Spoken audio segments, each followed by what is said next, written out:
This is the MRI of patient who had mild left upper limb weakness. MRI shows subcortical infarct in the lenticulostriate territory.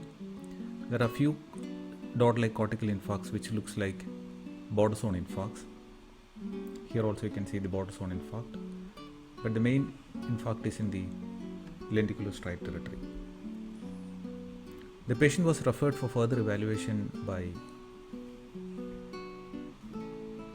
because the MR angio showed total occlusion of the middle cerebral artery.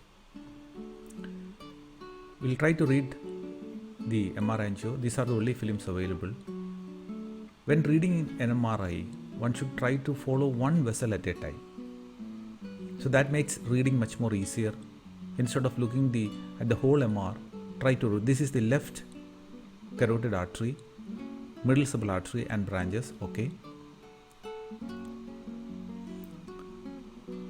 And this is the vertebral artery, basilar artery, the superior cerebellar artery on both sides and the posterior cerebral artery. So this is the posterior cerebral artery. So what is seen here is posterior overlapping on that. This is the posterior cerebral artery.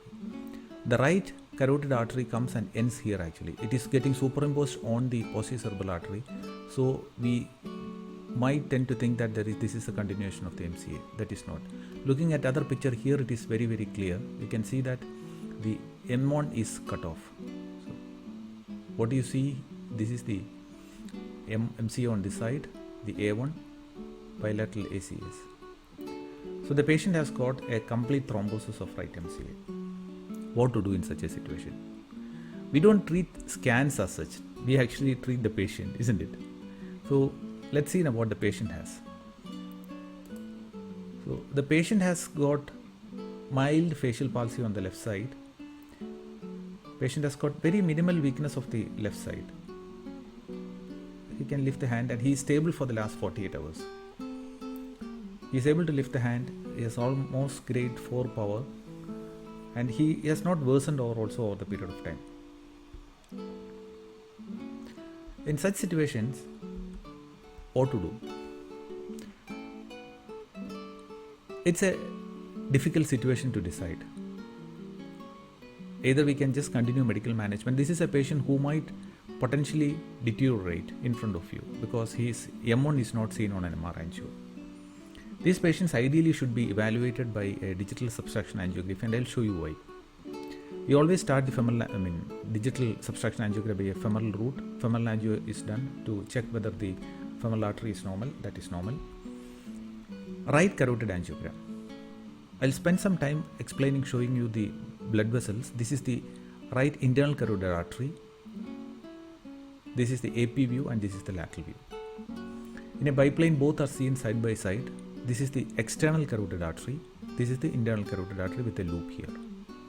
So try to follow one vessel at a time so that it becomes easy. Otherwise, when it overlaps with each other, it becomes difficult. So this is the internal carotid artery looping like this and going up. There is a minimal narrowing at the proximal internal carotid artery. Minimal atherosclerotic changes here, but not significant at all. It's a smooth lesion, no significant narrowing. This is the lateral view where actually you can see it's a 180 loop. This loop is in the lateral. You can see that it is coming like this and going up. But the carotid artery looks relatively okay. Intracranial circulation. This is the cervical carotid, petrous segment, cavernous segment, supraclinoid, this segment. Beyond the ophthalmic, the internal carotid artery, intracranially. It divides into two. This is the anterior cerebral artery A1. Here, from here on it is A2. ACOM comes somewhere here. This is the M1 middle cerebral artery. You can see the lenticulostriate arteries very well. It divides into two branches, superior division, inferior division, and this is the anterior temporal branch, which rises proximally. What you see here is interesting. There looks like there is a tight and significant narrowing of the distal M1 followed by a thrombus. And blood actually flows on either side of the thrombus and the distal circulation is relatively preserved. You can see that the distal flow is good. It is not that flow limiting, but it is a large thrombus distal to an area of narrowing. We study the opposite side. This is the AP view and this is the lateral view. So always blood vessels angiogram should be evaluated in both views. Here you can see a 360 degree loop which is there on the opposite side also.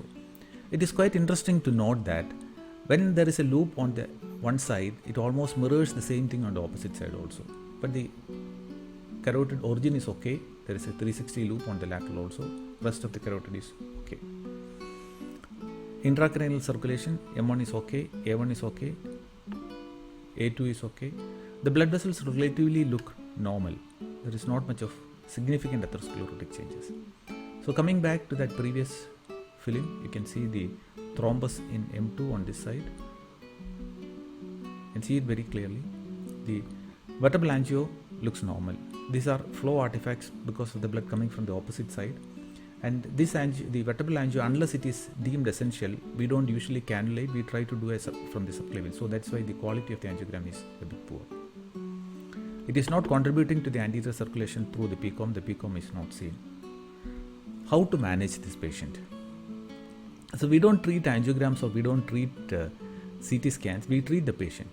But for investigations help us to understand what is the pathology. The MR angio usually overestimates stenosis or occlusions. When the flow is less, naturally it might be shown as an occlusion or a total occlusion. So that is very clearly shown by this case, where an angiogram clearly showed that, a DSA clearly showed that it is a thrombus there. And since the patient is clinically remaining stable, patient needs only antiplatelet plus anticoagulation. The patient should be closely followed up. We usually keep this patient in the hospital for a few days on heparinization, optimal heparinization with monitoring. And once the patient is stable over maybe 5 to 7 days, the patient can be discharged on oral anticoagulation and to be followed up after 3 months. After 3 months, ideally imaging should be repeated, either a MR angio, CT angio, or if possible a digital subtraction angiography to identify. Most of the time, the thrombus will slowly dissolve and without any problem. In our experience, what we have seen is anticoagulation helps quite a lot. But in the initial phase, at least 5 days, the patient is preferably kept in the hospital under observation, and they should be told very clearly that if there is any deterioration, if the vessel becomes completely occluded and if there is a worsening of weakness, the patient has to be taken up for mechanical thrombectomy and revascularization. I would like to know your comments, your thoughts and your views, and if you have seen similar cases, please share your views with us. You can either WhatsApp me in my number 80860 44555, 80860 44555. Thank you.